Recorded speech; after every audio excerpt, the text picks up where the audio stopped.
Former Des Moines School Superintendent Ian Roberts appears ready to plead guilty to a pair of federal charges. Immigration agents arrested him in September, and tomorrow he will appear in federal court to accept a plea deal. WHO 13's Katie Kaplan is following the developments. Now, Roberts could end up spending years in prison.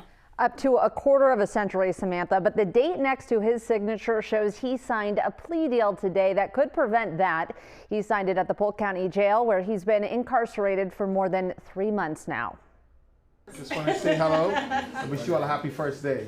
Former Des Moines Public Schools Superintendent Ian Roberts plans to plead guilty to both of his federal charges in court on Thursday. That, according to a newly filed 15-page plea agreement. Roberts was arrested by ICE agents September 26th after allegedly leading law enforcement on a pursuit. In his vehicle, investigators say they found a loaded handgun, fixed blade knife, and $3,000 in cash. A search warrant executed at his Metro home, later turning up even more guns.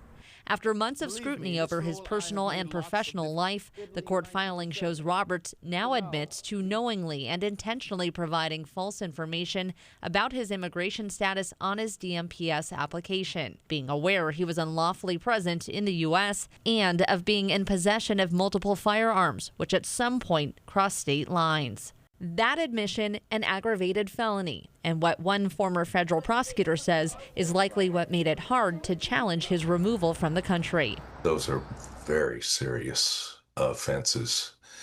Wow. And it could make it very difficult unless there have been some type of extenuating circumstances that are being taken into account. Roberts has agreed to forfeit his firearms and could be deported immediately after his sentence is served, with enhanced charges if he returns to the U.S. illegally. In exchange for his guilty plea, the federal government has agreed not to bring additional charges. And Samantha, the big question now is, what will he be sentenced to? The judge will have full discretion on that. And while Roberts may have to answer questions under oath in court tomorrow, he will not be able to contest the sentencing at any point. He faces up to 20 years in prison and $500,000 in fines. It still just unfolds, the questions, the answers, and the shock of it all. Katie, thank you for that update.